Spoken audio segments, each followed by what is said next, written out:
Hey guys, welcome back. I was at Eagle Freak Airsoft yesterday and ended up not playing, unfortunately, because I had to go see a movie, but I just wanted to hang out with the guys. I had to sell a couple guns, ended up picking up a gun for repair.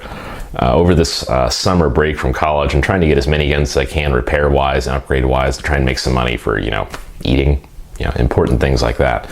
So this is a client's gun. It's a Lancer Tactical Gen 2 M4. And the issues it's having, first of all, it doesn't sound very good. The tuning is probably really terrible in it. Second of all, the trigger, when you pull it, is very inconsistent when firing. So you'll pull the trigger all the way and squeeze it really hard and it'll finally shoot. And it does shoot on full auto when it's on semi on the selector. So it's having selector issues, it's only shooting full auto. And then it's also being very inconsistent with the trigger. So sometimes it'll work just fine like it should, and other times it'll work where you have to squeeze it really hard and then it'll shoot on full auto only. So some kind of odd electrical, probably mechanical stuff going on. I also wanted to get a chance to open one of these up because I have not done that yet, and they're fairly new to the market, and I've heard good things about them for the price point, which is like $130, $140. So we're going to open this up today and check out the internals and see what's wrong with it. So I went ahead and extracted all the internals from the gun. It only took a few minutes since these are really simple to tear down. One thing to keep in mind about these newer Lancer Tactical guns, they're kind of half metal, half plastic. So the externals for the most part are going to be plastic. Your buffer tube, your entire rail system, which in this case is a key mod, handguard, your body, things like that. What I was very pleased about was the pistol grip actually had copper screw holes in there, copper inserts for the screw holes, so those will last a lot longer.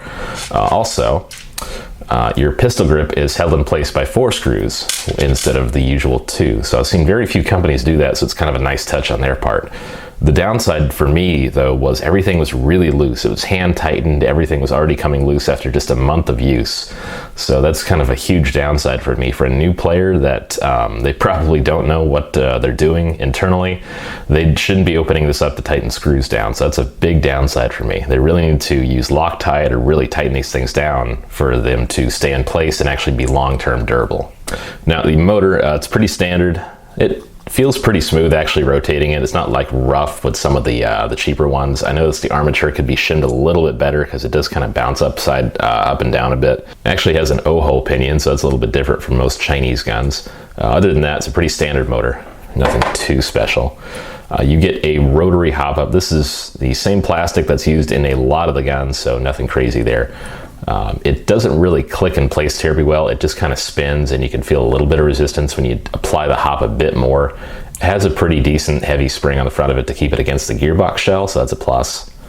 Once you get down here to the lower hop settings, it pretty much just spins free. It's until you actually turn the hop up on, it stays, but it's still, with some vibration, I think the hop up can turn off. So a good idea, but the implementation could definitely be a lot better. Now onto our gearbox. A couple of things to note about this. You can see from the outside it's 9mm solid bushings, which is a pretty nice touch to me. I like larger solid bushings. I'm okay with bearings, but solids are the way I tend to go. On the other side, you do have access to the anti-reversal latch to decycle it before you take it apart. That's always been a big thing for me. Having to reach a screwdriver up into the motor hole here is such a pain, so the fact that this is here is pretty big for me. I really like that feature. Additionally, you can see that the shell has been radiused in the front, so for people like me that radius every single shell they can get a hold of, this is big for me because it saves me probably a couple of minutes of going in there with a file to sand that down for radiusing. So it's definitely a plus. I'll put a sorbethane pattern here when I'm tuning it and we'll be pretty set there. That last cool feature, of course, is the quick change spring guide.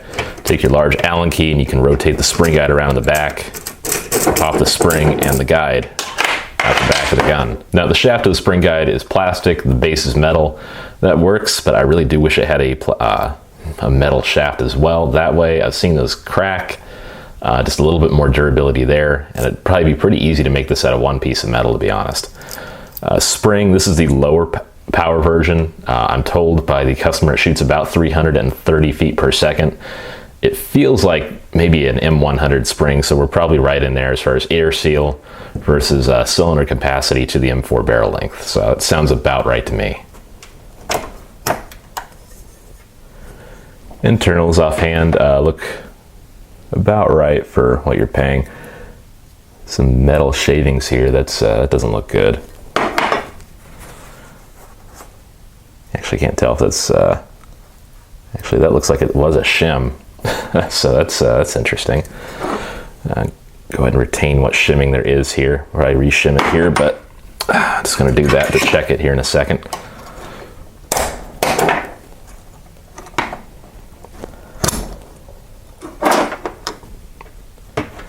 And as far as the trigger,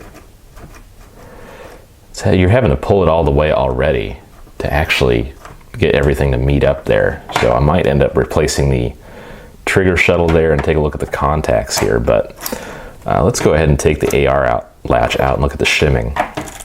Like I said, it's using 9mm solid bushings, so that's kind of a nice touch.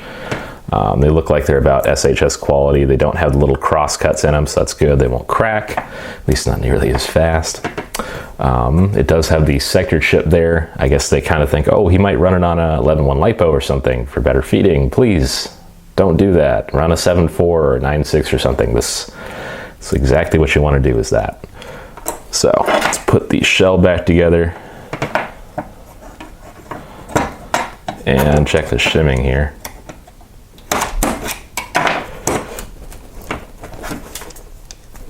So just checking every individual gear here. Yeah, everything's pretty loose.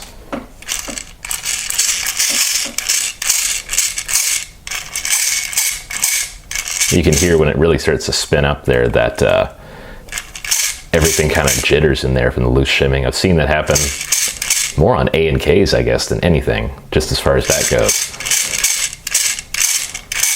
I hate that sound personally, but the shimming needs some serious refinement. It really doesn't sound that great.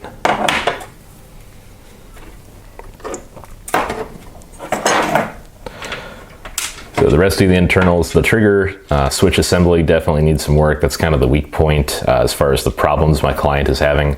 So I'm going to check that out here. Let's check out the air compression here.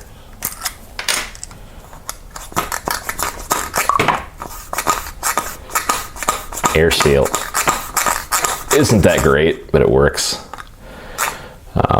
As far as components, metal tooth rack piston, second to last tooth is mostly shaved down. I'll probably have to shave that down a little more for the AOE to be corrected perfectly. Long rails, ported piston head. Looks like, you can tell if it's washers or bearings in there. I'm just going to go with washers because I don't believe a gun like this in the $140 range will probably have bearings. The nozzle, no O-ring as expected. Cylinder head is pretty tight in the cylinder, so that's a plus. Single O-ring, looks like it's already got some trash in there from, I don't know, something being sucked in through the nozzle. The pad on it's pretty soft considering, but otherwise it's pretty standard internally. And lastly, the tappet. Feels a little cheap to me, but it does flex pretty well, so I'm going to give it the benefit of the doubt for now. But internally, the internals aren't terrible for a $140 gun. It definitely needs some tuning. Anything in this price range, I'd be seriously amazed if it didn't need some sort of touch-up or tuning. That'd just be a serious jump in quality from China and Taiwan right there. But this definitely needs some shimming and tuning, so I'll get that taken care of. Usual AOE correction with a servo pad for any client with tuning, so I'll get that done. We'll probably replace the trigger shuttle and take a look at the trigger contacts. They might be burnt already. They could be crimped or bent or something, so we'll look at that as well. But overall, the internals really aren't terrible for that $130 price mark. So if you guys are looking for something that you want to take the risk of Lancer Tactical having kind of so-so tuning occasionally, the work, they've got a lot of different models out there. They're kind of, I feel like, in the competition range of the G&G combat machines, some of the Elite Force less expensive guns, kind of in that range. They aren't my first pick probably as far as what brand I would go with, but I'll give it this, they're not terrible for the money. And you can definitely tune it up and get it shooting really, really nicely for under $200, no problem. So that's kind of my 2 cents for it. Take what you wish from this little short video. I'm just kind of opening this up to see what was going on with my client's gun and what issues he was having. So looks like it was mainly in the trigger switch there. Thanks for watching, guys. I'm Powder G from Kilo 23, and I'll catch you next time.